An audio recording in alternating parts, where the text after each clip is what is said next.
Welcome to another episode of Got Time with Christopher John, your scholar and gentleman in a hoodie.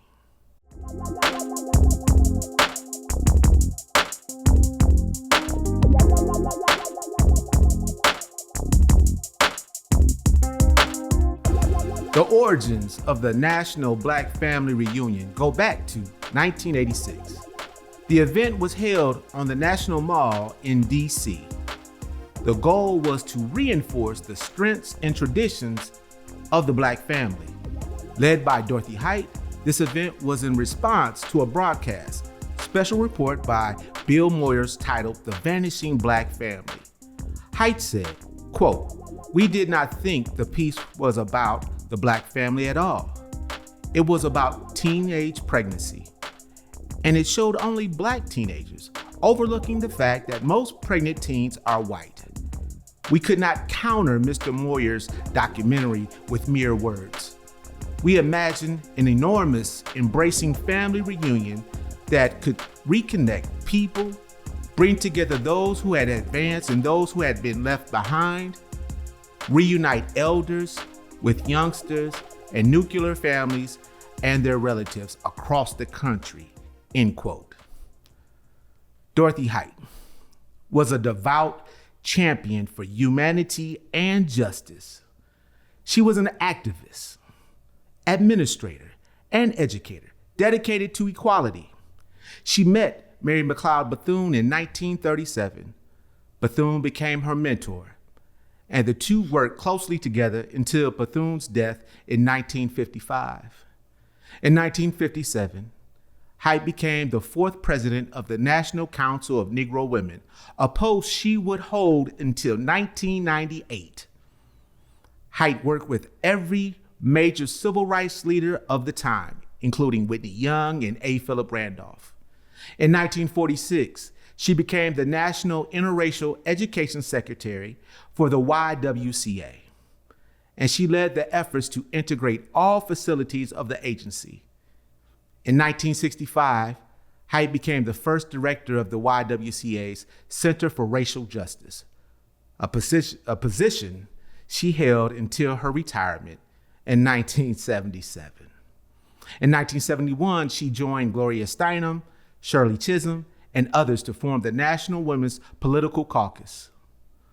Over the course of her lifetime, Height became well respected across the nation for her leadership in a variety of social issues. Joining me at the table is a brilliant woman who has served the gospel music industry since 1996 in marketing and managing. She has served as vice president of Gospel Centric Records and vice president of Sony Gospel before launching her promotions and marketing firm, I Hear Music, Inc. She has helped drive the industry power and success of some of the gospel music's biggest names. In addition, she is the executive director for the Midwest Black Family Reunion, Tracey Artis. Hello. Hello. Thank you for taking the time to join me at the table. Yes, pleasure to be here. I was saying when we were talking, as you were coming in, and I have to say this, because of you, I was able to meet two very significant people. Mm-hmm. Bobby Jones. Yeah, legend. And those who of you ever sit down and have a conversation with Bobby Jones, he is a character. Yes, he is. I had a ball. And Tina Campbell. Mm-hmm. I had the pleasure of spending about 2 hours with her in the museum, taking her around. Yep. But they were here in the city because of you. And I just want to thank you for that. Yes, you're welcome.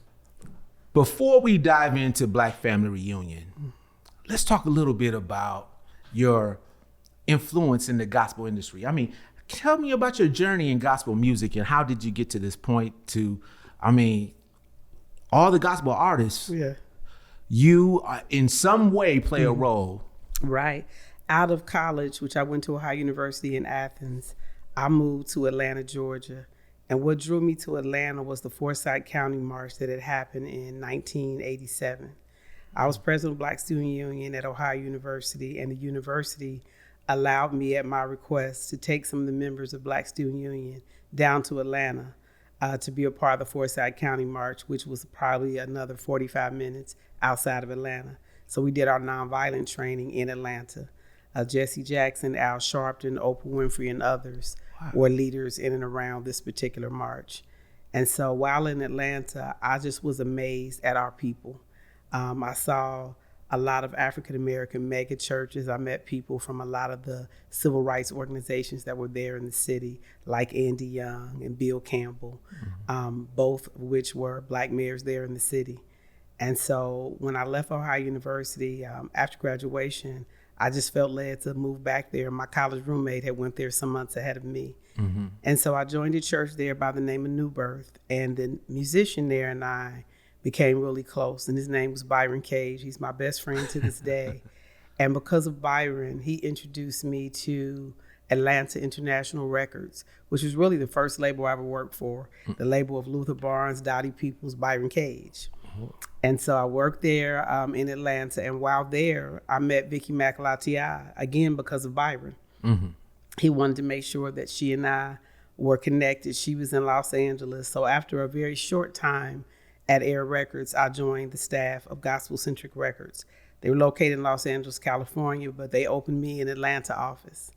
And so there is really where my career took off, and I had the opportunity to work with Kurt Franklin, Walter Hawkins, Tremaine Hawkins, Dorinda Clark Cole, Kurt Carr and the Kurt Carr Singers. Byron Cage joined that label, and had a long run there. I worked there for probably a decade, and then we merged with Sony, and I became the vice president of Sony Gospel. When I got there, I inherited their roster with Marvin Sapp and Fred Hammond and Donnie McClurkin, Hezekiah Walker, and then our artists merged into that label as well.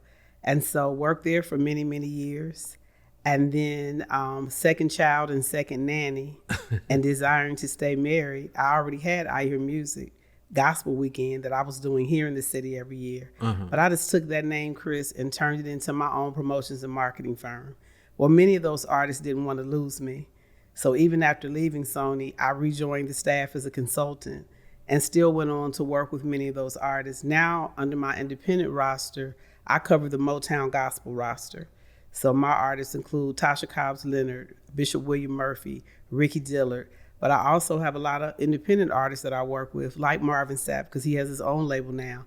Pastor Mike Jr., we just came off the heels of a #1 song called Amen. Bishop William Murphy and I have a #1 song at Billboard right now called Double. I also work with the Clark sisters and did a little more than just promoting their music over the airwaves, but I also had an opportunity to do marketing for their project and name their last album, The Return.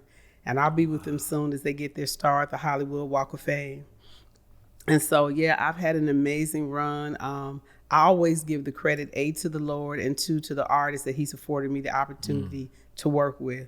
I don't take it lightly. Someone asked me recently, I was in New Orleans. I was there for Bishop Paul Morton and his label, Tehillah. They had brought me in and asked me to listen to the music for the night, choose a single, and promote this album when it comes out. A girl that was there as a publicist, Chris, asked me, did you know Bishop Morton before this? And I said, I promoted his first solo project. I said, I also did Seasons Change with him and Aretha Franklin. So I've had the opportunity to work with so many people. Reuben Studdard, when he won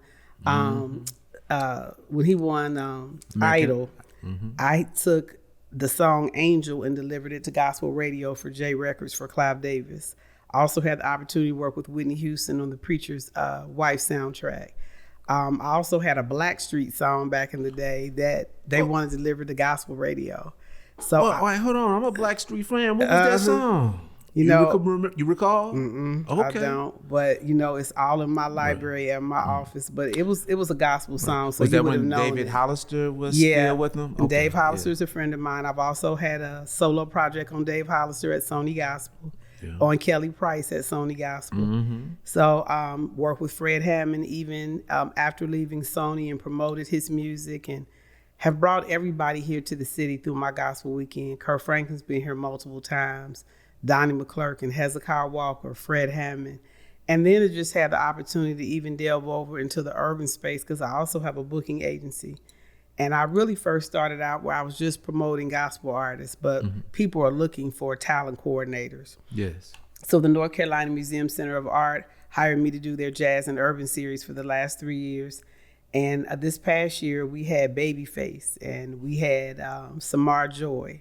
We had Whit Marcellus and the whole orchestra. We had Brian Culberson. We had Avery Sunshine. I'm gonna ask you, is there anybody in the music industry you don't know? Now, you know what? It's a small world because so many of the gospel bands intertwine with urban. Yes. So I was telling someone one day that Rodney East is an accomplished keyboard player. He plays for Yolanda Adams, who's a dear friend of mine, and Marvin Sapp. But, you know, there was a time that he played for R. Kelly, you know, so there are a lot of, you know, people that have come together, no matter the genre, that know each other. Right. And because I've been in it so long, literally 3 decades, I've had an opportunity to meet a lot of wonderful people, and I just celebrate music, but I love gospel music. Right. Yeah. Right. Well, I know that you've been a blessing to the city of Cincinnati. Thank you. You know, I'm gonna give you your flowers right now. I know you just celebrated a birthday. I'm Yeah. not gonna dare tell you that birthday. Right. But and as I said, you know, you are just a jewel for the city. A lot of music comes in, but not only for the city, but as you're talking, for this country. Yeah, and for most this of what nation. I do is outside of the city, but I didn't want to live in a city that I didn't help to lift the city. Wow. So 25 years ago, I started the I Hear Music in the Air Gospel Weekend, and thousands of people have come into the city. I wanted it to be a holistic approach to the gospel. So we have workshop classes that are held during the weekend. We have a concert, and we have a Legends Ball.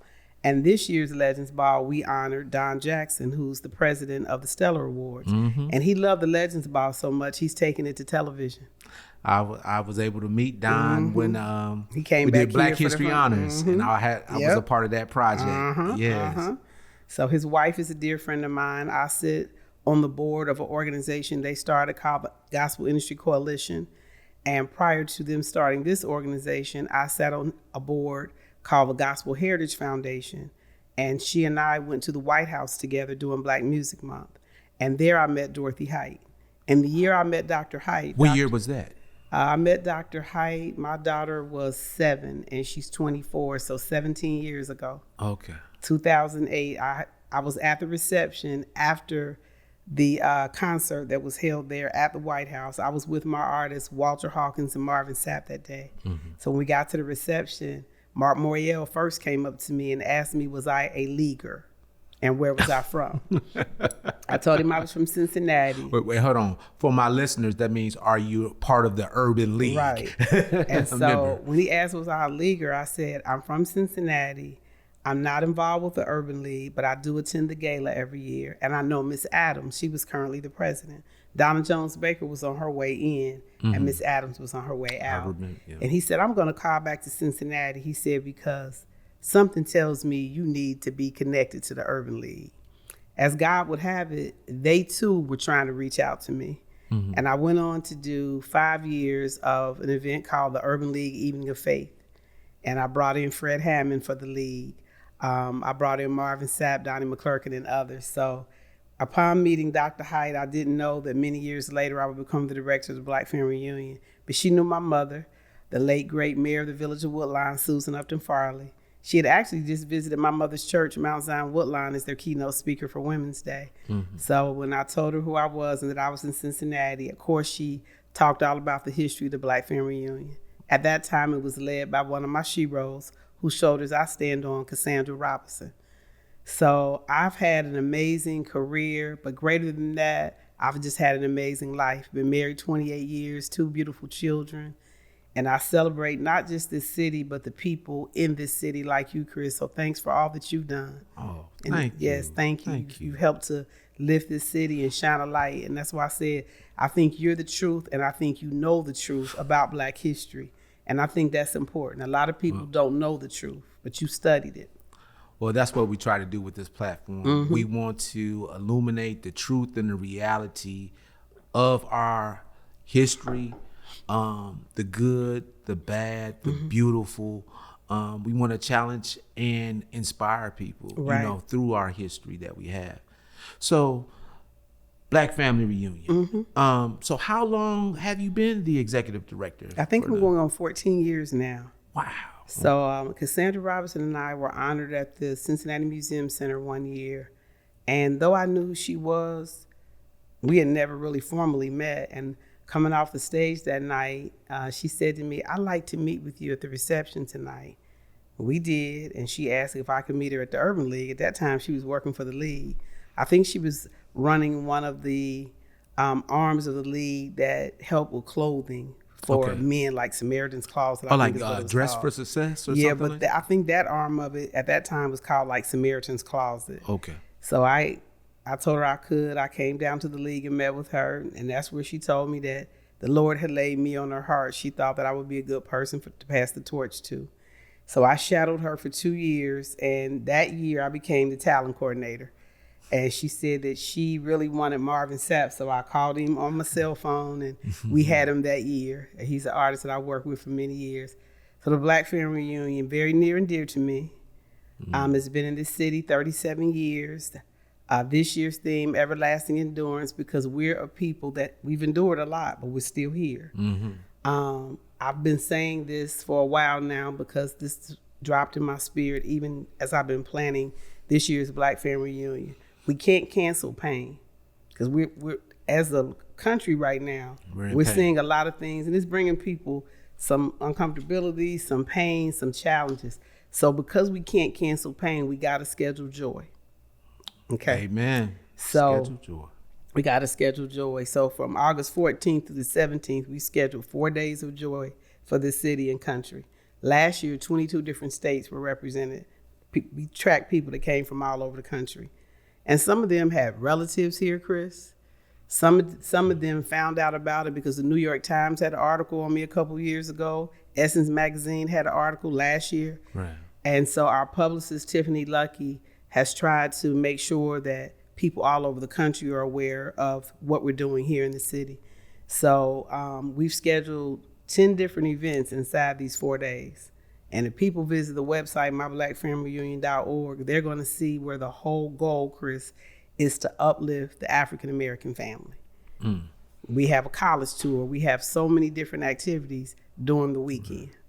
Well, let me ask you this question, because, we talked a little bit about the history. Yeah. And so the National Council of Negro Women, so are they still involved with the Black Family Reunion? Right. My nonprofit plans and executes the Black Family Reunion every year. But if you come down to the park, you'll see where there are a lot of different pavilions. They run the National Council of Negro Women Pavilion. And they always send at least 2 representatives every year that are a part of my plenary team. So NCNW is still very much a part of the planning of it. They're not, and I don't think in this city ever have been over it, but they've always been a part of it. Because when Dr. Height started it, she was the president of NCNW. But they have a robust chapter here. I'm a member and a life member of NCNW. We have a wonderful president, Danielle Marshall. Very proud of her and the work that she's done. And I was the keynote speaker for their breakfast last year. And Minette Cooper, if anybody remembers her, is the vice mayor. She has a daughter named after her, and she's our secretary. And she does a phenomenal job of getting the word out about everything NCNW is doing. Yeah. And that's in a historical site, too, the building itself. It is. Right next to the Man's Hotel. Yes. I've been there. So I was there last month. I was invited. It was a few good men. They do this breakfast in D.C. It was Dr. Charles Dillard was there. He was actually the one that invited me to come speak. I love it. They wanted me to talk about the truth and the reality about Juneteenth. Yes. And so it was always a pleasure to be on site, to see that building and just understand that's a lot of rich history. Yeah, on Embassy Road. Right, yes. And the president of the National Council of Negro Women is my Link sister. And I had the opportunity to meet her in Dallas at our national convention for the Links. I'm a member of the Cincinnati, Ohio chapter of the Links, and they're involved also. And we'll be out at Black Family Reunion this year promoting, the different programming and things that we do. But we had a national president come out of our chapter, and also Marion Spencer, The late great Marion yes. Spencer was once our president of the Cincinnati, Ohio chapter of the Link. So there's a lot of rich history in this city. For listeners and viewers, Marion Spencer, please look her up. Yes. I remember having a conversation. So when I was down at the Freedom Center, we did a Juneteenth parade. It was a Juneteenth parade through Little Africa. And she was our marshal, parade marshal. Yes, I love it. And I remember sitting and having this conversation with her. And she was like, Chris, you know how to keep your belly flat? And I was like, well, I said, I know why you're telling me. Right. I said, but how? And she says, I swim. She talked about it. She said every morning she would get in the pool and she would swim. But she always had so much life and energy. And I really do cherish those conversations I had with her. So yeah, she is absolutely someone this city, those who don't know, look her up. Right. Please do. Couldn't, her and her husband did amazing things. Yeah, Donald. She couldn't even stay in the dorms at University of Cincinnati when she was a student, and now they have a dorm named after her and a statue. Now look at that. Look at that. That's what the Lord will do. So I noticed the official title of it is the Midwest Black Family Reunion, although it's here in Cincinnati. Yeah. So what is the thought process around identifying we want to make this a Midwest, Black Family Reunion, although it's in Cincinnati? That all came from Dr. Height. So when Dr. Height first started the planning of the Black Family Reunions, because they were in different regions of the country, she wanted to identify that region. So hers was in the Northeast. Right? Okay, yes. And so then Cincinnati's was in the Midwest. So me and my board had some conversation about removing Midwest from it and just making it the Black Family Reunion. But we've not made that move as of yet. But yeah, that's where that came from. That's something I inherited. So the only thing I change every year is the theme. So is this the first time you said that publicly? That I might change it to the Black Family Reunion? Yes. Yeah, it is. Heard it first here on Got Time with Christopher John. All right. Yep. Well, with that being said, though, and we had this conversation, and there's an article. I'm not quite sure. I may have failed in sharing it with you, but there was an article that was done in March by Dr. Keith Claybrook Jr. In California State University in Long Beach. And he talks about the Black Family Reunion and that legacy of it, and how many major cities Black Family Reunion took place in D.C., Philadelphia, Chicago, Atlanta. Los Angeles was a whole week. They ran it from Monday to Sunday. And fast forward now to 2025, it seems as if Cincinnati is the only major city that's still carrying on this legacy and this history. 3 things plagued all of those cities you named: crime, no funding, and no succession plan. A lot of the directors died. A lot of the cities could not secure funding to keep their events going. And there was crime that happened in almost all of the major cities. Even Dr. Height, she intentionally did not do the Black Family Reunion one year because it was the March on Washington, the reenactment of it. But when they came back the next year to try to secure the funding to keep it going, they couldn't. So even when she was alive, she didn't have a Black Family Reunion at the end. Wow. So what has caused Cincinnati's to stay and thrive? I was going to ask, what's the secret sauce? I think the secret sauce are the people that live here, that celebrate the event, and the sponsors that support it.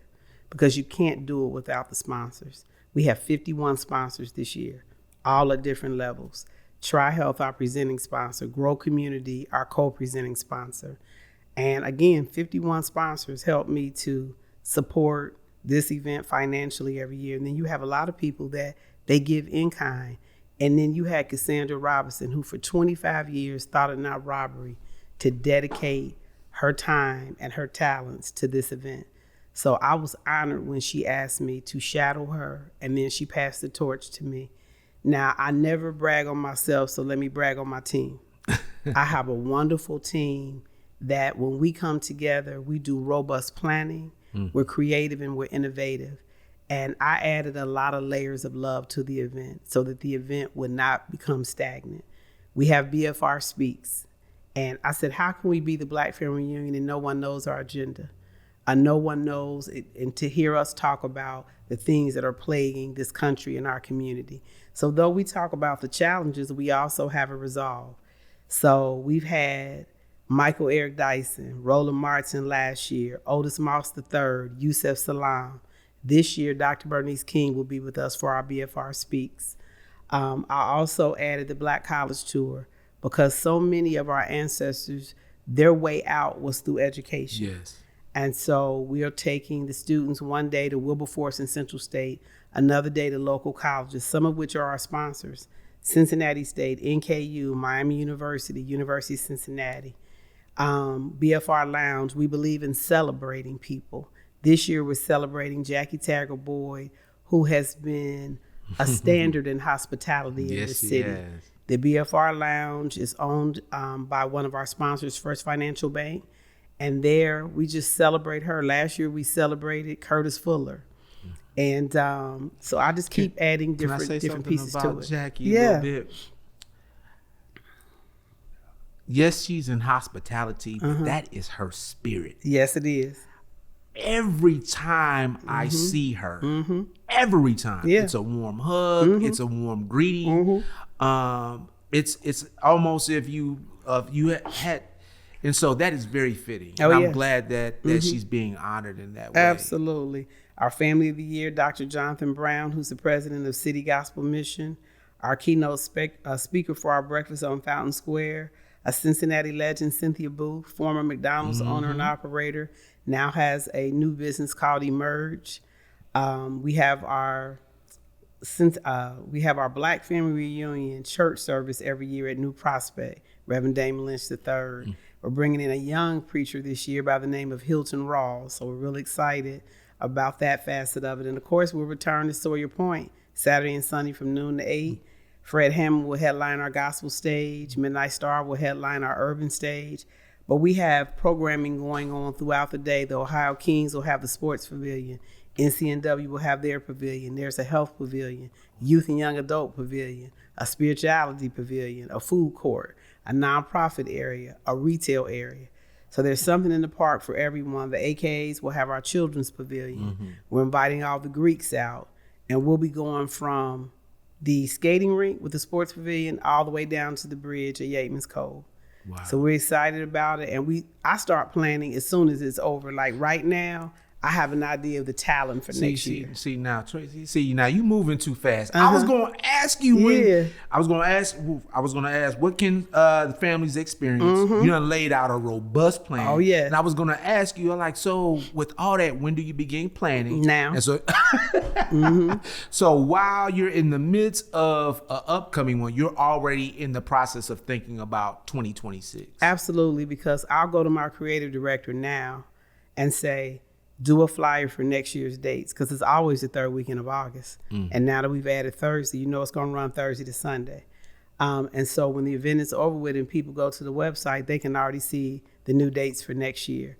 I already reserved the park and the different venues. Before this one even ends, I'm usually putting in my request for the venues. I've already began to pray about things like themes and talent and speakers to come in. And if I don't get that ahead of it, I still work in the gospel music industry for a living. So I have this day job, and then I have this job, and I'm a wife, right? Yes. And so I don't try to juggle things. I just try to balance them. And so for me, the balance has come in with me doing a lot of things ahead of time. And to other people, it may seem really early, but to me, it's always right on time, and then I'm able to get it done. It sounds like you could do a time management masterclass. I probably could. Yeah, I probably could. I love what I do, and the Black Family Reunion is near and dear to the city. I want to give a shout out to our city manager, Cheryl Long, and our mayor, Avtab Purifal, because they thought it not robbery to include this event in the city budget this year for the first time. Prior to this, we had only been in the city budget for fire and safety, where they paid a percentage, but they carved out some money knowing that these are trying times. And I was going to ask that question, you know, looking forward into the future. I was going to ask, what are the challenges, especially in this climate, where especially it's the Black family reunion, and people say, oh, and I want to be known. I've been there several times. Because it's Black family reunion, we are an inclusive people. So any family can show up. Sure. But the focus is on the Black family. It is. And so my question to you, though, is what you were getting to. What do you foresee is going to be the challenges? And I guess what are things that you're thinking about to be in place to address those challenges that may be coming for future years? I don't really foresee a lot of challenges, if I can be candid. Okay. I just see that we have to continue to prepare. But let's be real, with DEI being erased from so many of our corporations and institutions, I didn't lose a lot this year, but there were some people that had to step away from maybe their sponsorship, but then the Lord sent others. So if I had to name something that could be challenging, it could be the word support. You may have people that may not want to support at the same level. You may have personnel changes. So that's where I dig in deep. I mean, Toyota used to be my official car sponsor. Now it's Nissan. So you just have to continue to build relationships with people, and you have to be out and about so that people understand what you're doing. We also have a magazine. I don't know if you were aware, this is our second year. It's called the BFR 365 Initiative. And in our magazine last year, we had thousands of copies printed. It was also the inlay of the Cincinnati Herald issue right before the event, but we gave them out, you know, throughout all of the events, even at our job fair that we do with Superior. Will it be accessible digital? Digital copy? Oh, yes, because it's all printed and laid out with my team in the Cincinnati Herald. And this issue of BFR 365, you're going to see organizations here locally and throughout the country that we are in partnership with. And we believe these organizations are helping on a daily basis, Chris, to lift the Black family. So you'll see health organizations, mental health organizations, educational organizations. But, you know, I think people don't want to talk about it, but we are challenged as a people, not because we're not innovators and creators. It's our beginning. So why do I have a friend that's a size 2 that's had high blood pressure since she was in high school? Slavery. They packed us on ships. Yeah. You know this. And you know millions chose the sea. And a lot of them died before they even made it. Yes. But their bodies were ravished with disease, and we're their descendants. Right. Am I right? Yes. And so that family, who's close to my family, can trace their slave, origin back to Savannah. And so her Savannah was a port, right? Yeah. Yes. Her great-great-great-great-grandfather was a slave. So she can go back in her lineage. She can go back four, like I said, great-great-great-grandfather had high blood pressure. Just passed it on down. It's important for, you're talking about, even at Black Family Reunion, that's also very important for understanding, your family medical history. So my wife and I are going through that right now as we look at, what our parents went through and making sure we're communicating that to our children about, so, this is a part of your family. My mom, she passed, she had multiple myeloma, and so I never knew anything about it. Right. And since she was diagnosed in like 2009, I'm seeing that it has impacted the Black community at a higher rate than any other community as well. And so that's something that, I've been, been very aware of going through that process with my mother. So that is important. It is. That's why we have a whole health pavilion to educate people. There are free screenings in the park. Everything from mammogram, there are dentists there, there's Tri-Health there, there's the Health Gap there. But you're talking about the disease that took your mother's life. Kidney disease took my mother's life and blindsided her. She never even had a kidney issue. But then my father died of a heart attack. My grandmother had cancer. All three things I named do what? We lead. But I say we lead in all of those things because of slavery. Whole nother conversation for another day. But that's what I believe. Well, that means we got to bring you back then so we can really dive into that. I had a virtual sit down regarding the legacy of the Black Family Reunion with a notable scholar and associate professor of Africana Studies at California State University, Long Beach, where he teaches classes on history and social sciences, Dr. M. Keith Claybrook, Jr. This is a clip of our candid conversation.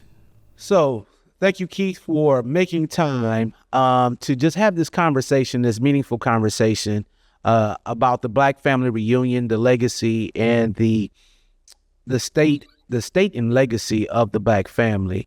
I had the fortunate to discover your article that you wrote back in March, highlighting Dorothy Height, highlighting the NCNW, as well as the National Black Family Reunion. And so I guess what sparked you to write the article? Let me ask that question, start that off, that you penned in March. Yeah, thank you for that. So much of my research already has me looking at the Black freedom movement, kind of bookend from 55 to 75. And so I like to know and research, the major players, but I also like to get at the grassroots level, some of the folks who may not necessarily have been in the news, whose narratives aren't recorded, that sort of thing. But in the midst of doing a lot of that research, Dorothy Height's name came up. Now, I was familiar with and had heard of the National Council of Negro Women. I had heard of Mary McLeod Bethune, who founded the National Council of Negro Women, but I hadn't heard of Dorothy Height. So I got her autobiography and I read it. And in the midst of the reading the autobiography, once we get through the Black freedom movement and we get into the 80s and 90s, and she started talking about the Black Family Reunion, I said, wait a second, I went to at least one, if not two of those here in LA. Right? So I'm reading this. It's always interesting reading something that historical that I was there for, I was part of in some way, shape, or form. It's also interesting, since I'm teaching, the African American history course, I can teach things that I lived through. I'm like, wow, what I lived through is now history in that, sort of thing, right? So I'm still getting adjusted to that. But in reading about, I remember as a kid going to the Black Family Reunion here in Los Angeles, of clear memory. Wow. Sea of Black folks, great music, great people, all these things. I wasn't old enough to fully appreciate the magnitude and the significance of what was going on, but it was impactful enough for me to remember. So in reading Dorothy Height's autobiography, where she, discusses it, I said, no, I need to look into this further. So it got me doing some more research on it, listening to some of her interviews, bringing up some other information. And so I actually wrote a short piece for Black Perspectives, the same outlet where that art from the Black Family Reunion comes in, on Dorothy Height's childhood. And then I wanted to do another piece on the Black Family Reunion because, one, it kind of, to be able to write something that it was impactful for me even as a kid, but also the historical significance, because at that time, I remember in the 80s, from things that were impactful to me. We Are the World, when that song came out, and how impactful that was. And it just resonated. And then you had Hands Across America. I participated in that. Me too. I remember being out there and, I didn't have this image in my head. All of us across the country holding hands. I remember So I'm born and raised in Indiana, and I just remember us going. It was by some railroad tracks, and we went, and and I remember just you clasping the hands, and so absolutely, it was almost all this was almost it was a humanitarian movement. Yeah. So you had World Aid, I think, or Yeah. those concerts that were taking place. It was very significant. And so all of that, I remember Stevie Wonder was out there. They had, people on both sides of him, and he's running down the street while we're sitting here holding hands across America. Like, I have these memories, right? But like you said, this humanitarian moment, right, is very cemented, not only in my memory, but I think even in the foundation of the man that I was going to become on a human level. Then on a level of Black folks, I'm a kid when Dr. King's birthday becomes a national holiday. Yeah. I'm a kid when the space shuttle explodes and Ronald McNair is the Black man who goes up. And I remember that we were watching it live on TV. Like, it was a big to-do. Like, in school, they brought the TVs in and we could watch it. And please understand, I'm not diminishing the sacrifice that any of those astronauts made, but the fact that a Black man to a little Black boy was on the shuttle, that meant something to me. And to see it explode hurt. I never met the man, but the fact that he becomes like this champion of possibility, and the space shuttle explodes, right? That stayed with me. And then You said a champion of possibility. That's a power. yes, That's a bar, as they would say. Champion of possibility.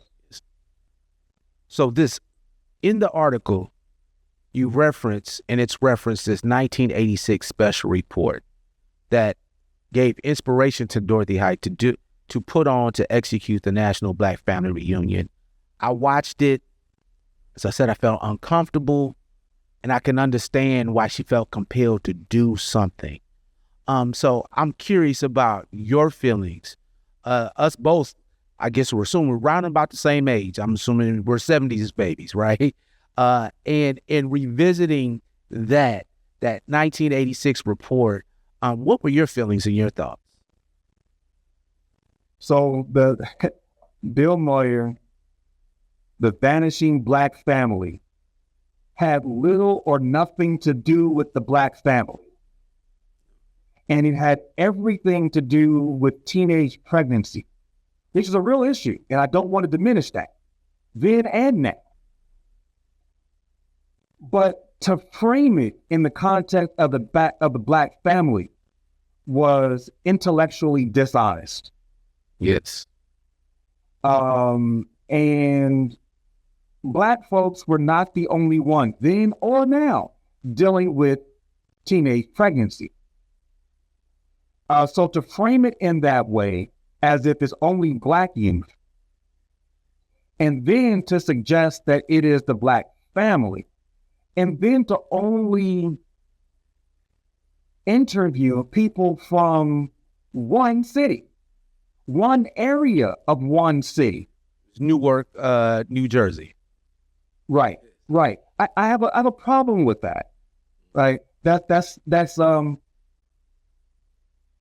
as an investigative journalist, in my mind, he should have known better. So either it was naivety or it was intentional, and both are problematic when you have such a huge national following. I took it that there was a certain agenda that was trying to be. That's how I took it. I'm not going to subscribe that he was naive. I believe there was an agenda that was at hand in that report. It wasn't investigating. It was an agenda. That's how I took it.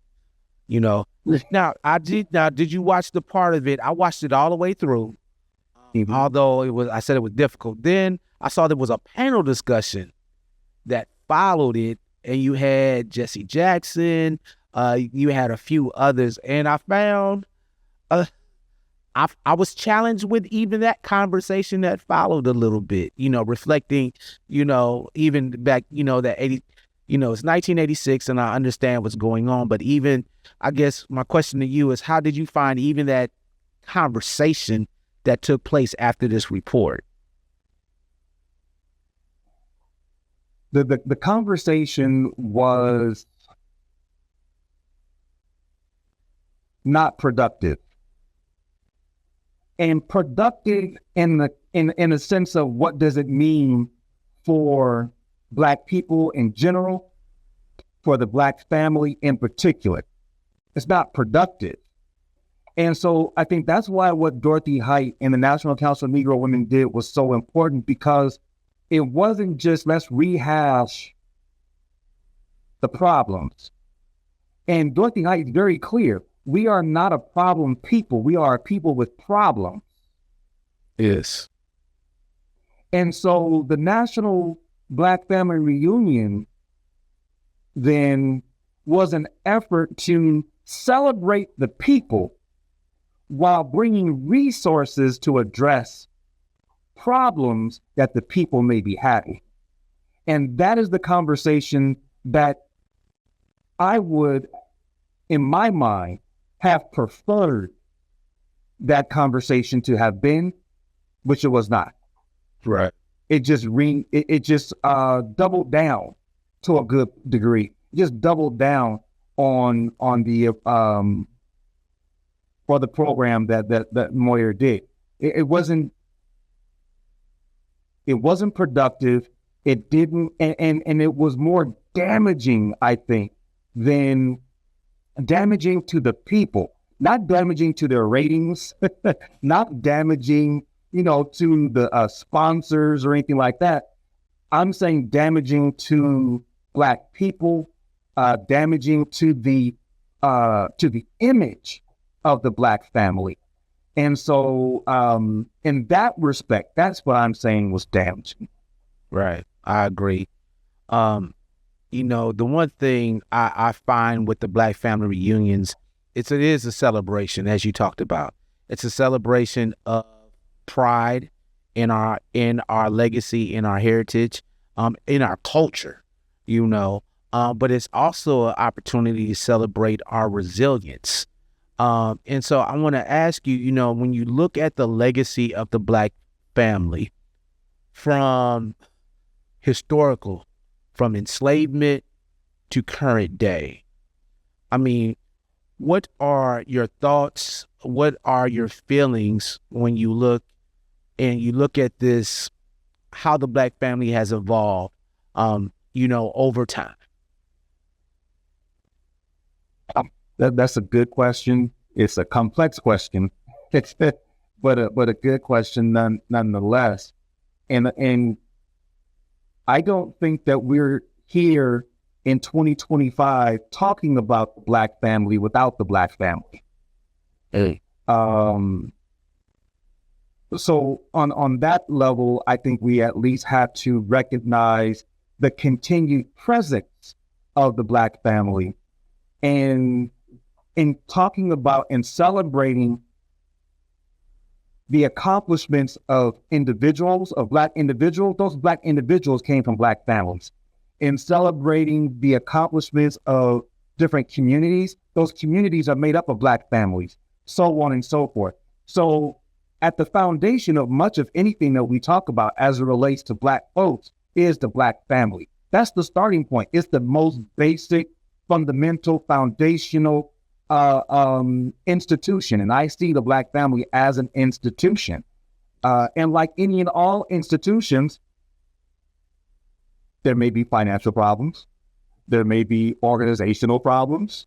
There may be leadership problems, right? There may be different, but institution nonetheless. And so I say that to say, I say that, I bring that up because I think sometimes we wrongly, rightly or wrongly, but wrongly, may idealize and romanticize family, not allowing for very real human dimensions to be part of a conversation about family. Yeah. And I think that some of us, as we get older, we romanticize how things used to be. And say these kids today don't know this, and this. Well, we may be romanticizing how things were when we were their age. Absolutely. But then even as we move forward, in our respective families and communities, who are being presented with new, with continuing and some, new challenges. It's the Black family who is still that foundational unit. And so all success, we mentioned Dorothy Height.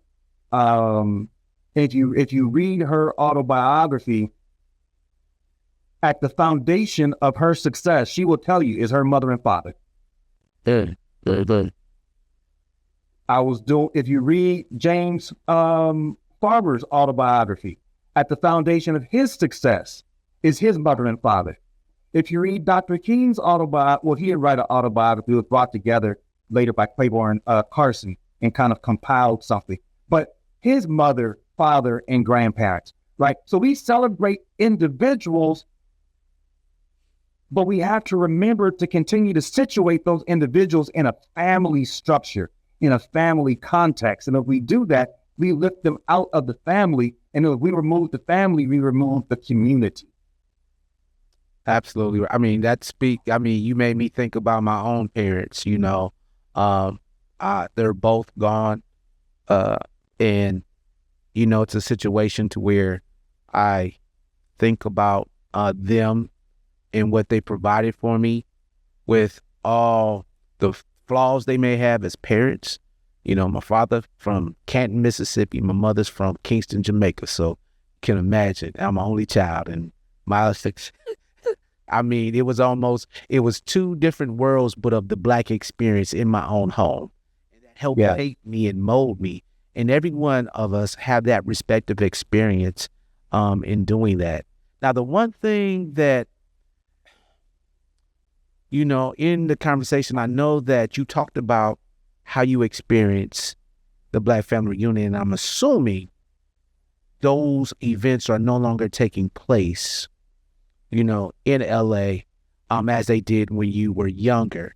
And I talked about the longstanding of how here in the Midwest it continues. And so my question to you is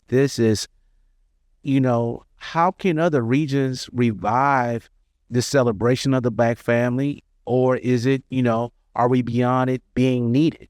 I guess is the question as well. But I wanted to get your thoughts on of why there are so few of them existing today, and should there be a concerted effort to make sure that there are more regions and more celebrations taking place nationwide as they were back in the late 80s and early 90s? Right. Yeah, that's a good question. And I know there's different chapters of the National Council of Negro Women that still do a version of the Black family reunions, but not to my knowledge anyway. And I don't pretend to be an expert, on what's going on throughout the country, but to the scale in which they once were. And these, but what I will say is that although they may not be called Black family reunions, these sort of community events do still take place, whether it's under the umbrella of the Black family reunion or some other event title. I think to the spirit of the Black family reunion, those sorts of events still take place. Understood. Whether it's called the Black Family Reunion or not. And so in that respect, I would say that the legacy of the Black Family Reunion continues, even if under a different name. But there is something to be said about calling it the Black Family Reunion for a couple of different reasons. One, as time goes on and our families become more and more spread out around the country, even with all the technology that we have, for some of us, our families have grown further and further apart. And we have created our chosen families, as some would say, in our respective communities. And then we have the created communities that we have in online, in social media spaces. We call these communities as well. And a lot of these are also, Black-oriented spaces, whether we call them Black family or not. So what we're seeing then is that there is a continued desire from Black folks all over to stay in community with each other. That is still there. Right.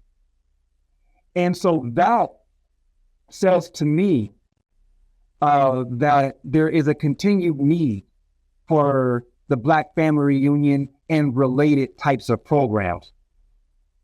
But I like to have some emphasis on the family because how foundational that unit is. And there is still a need, I would say, to counter the Bill Moyer vanishing Black family sentiment. Even if we don't know that program, that sentiment is still out there. It's very loud too. Very such so. Yes. And so to continue the Black Family Reunion in that explicit and intentional name is a direct affront to those types of misplaced positions that some hold. And some of us also hold that. And some of us, unfortunately, don't always commune with their own family. And in that respect, I'm saying family in the broadest sense, not just, biological family, but the extended, family in that respect as well. And so there's always an opportunity then in these types of events to say, I may not have you at my house, but you can still come on down to the event and we can catch up there. I'll be there on Sunday at 3:30. Look for me by the stage, and we can catch up for a little bit. But there's a variety of different ways. And sometimes folks just need to be invited back home. And that home could be these types of events. That made me think about, I think we've always, because of the systems that have been in place over time for decades and centuries, we've had to reimagine what the Black family looks like. When you have close friends that, no, they're not, they've been elevated. No, that's my brother. That's my sister, where we've had to do that. And because there's a need for us to have this bond, regardless of how fractured bloodlines may have been because of, the oppression that is there. Before we, get out on this conversation, and I want to thank you once again for taking the time. Is there any, from, your scholarly perspective, anything that we're missing that should be illuminated, that you haven't said that, really resonates with the Black family and what we need to be doing moving forward to reinforce the value of the Black family? So two things come immediately to mind. One is, in its, I hate to put it this way, but in its heyday in the late 80s and into the early 90s, there was a lot of corporate sponsorship all around the country. There was corporate sponsorship in Los Angeles, in Cincinnati, in DC, so on and so forth. It was corporate sponsorship and lots of money that was being poured into these events. And so those corporate sponsors were helpful in the sense of putting the events on to the magnitude in which they were, but at the same time, the flip side of it is we became dependent on them. Fair. And so when that pool of resources began to dry up for whatever reason, then that also impacts the magnitude, the impact of the event itself. And so for some of us who may be very critical, well, Black folks can't do this no more. Black folks can't do, well, hold on a second. Not all of it is about what we did or did not do. The corporate sponsorship, they, pulled out or minimized or whatever for varying reasons. Or maybe in that local city, maybe there was a change in the politics of the elected officials. That's, sure, we can talk about our organizing in our elections and so on and so forth. But I think some of us can be unintentionally cruel for some of us who are trying to organize these types of events without understanding some of the things that go on in the background. Right. The sponsorship, the political, maneuvering that takes place, the permits and the insurance, can just price us right on out if you assuming you get the approval, right? So I think for some of us, it's giving us some grace. And for some of us who's not necessarily involved in all of the planning, is to trust that it wasn't intentionally, done to a sense that it was great back then, but now it's nothing. Now hold on, there's some other dimensions here, right? And so I just like to just bring that in because Dorothy Height, in her autobiography, talks about phone calls she was able to just pick up and brought in huge sponsorships, huge amounts of monies, right, to make these things happen. But when they dry up, we still have to figure out how to navigate, negotiate, and pivot. And sometimes the best thing to do is just let it go. I'd rather see it go than to do something crappy. Understood. Yeah, if we're going to do it, let's do it right. And because at the end of the day, you want to make sure that it's impactful. It's impactful. It's quality. We have enough things that are done for optics versus impact. That's right. So I agree with you. The other thing that I wanted to share, so the one was the sponsorship and the political support. The other thing I wanted to share was in terms of the family itself is our communal values. Here I'm talking about Black folks and our own communal values, our family values. And longtime community activist, he's passed away now, but longtime community activist here in Los Angeles, Larry Aubrey, I can still hear him say one of the problems is that we adopted the white man's values. And so in doing that, we kind of decentered not only our individual selves, but our family self. We started seeing our families as our nuclear families and not our extended families. We started looking at things in a way that may not have been consistent with the way in which the Black family has historically and traditionally always seen itself, operated, and had certain values that were informing. How many of us have grandparents and great-grandparents, great-great-grandparents that said, okay, don't go out there to the big city and become cityfied. What they were saying is don't lose yourself. Right. Your groundedness, your cultural ground is not about moving to the city, but take the common sense and the mother wit with you. Take the family value with you, right? And this is, regardless of how some of us may or may not view Kwanzaa, one of the The principles?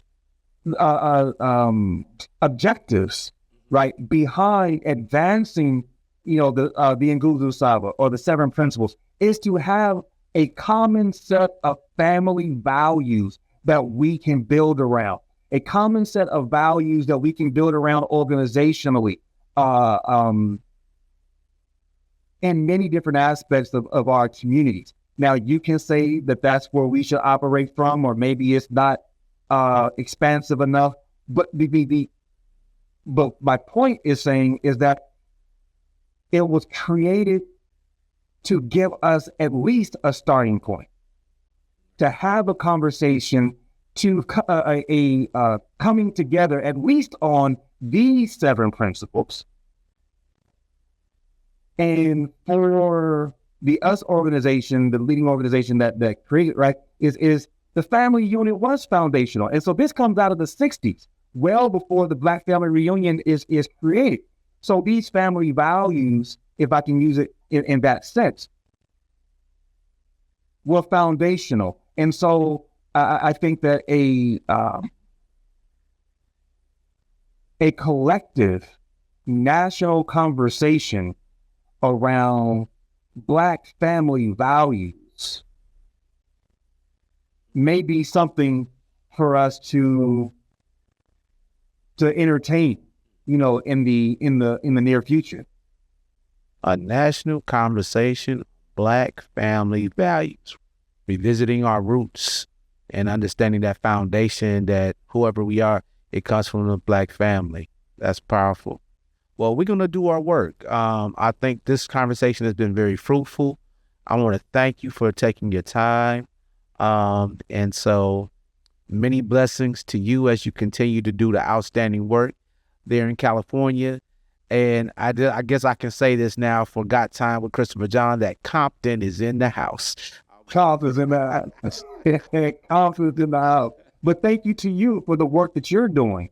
The podcast, the organizing, thank you to you. And please continue the good work that you're doing. Will do. I appreciate it. After the first Black family reunion, it expanded to Atlanta, Philadelphia, and Los Angeles, which we talked about, reaching more than 700,000 people. Chicago, Cincinnati, and Memphis joined in the coming years, and by 1992, more than 10 million people attended the Black family reunions nationwide. As we discussed, unfortunately, those numbers have dwindled since, but I encourage us to uphold the value of the Black family in all its forms. The Black family is the source of our emotional connection. Family are the people we love and those who love us. And it is our shared history and experiences that hold us together through these questionable times. Much appreciation to my special guests, Tracey Artis and Dr. Claybrook Jr. I am Christopher John, your scholar and gentleman in a hoodie. Know thy history.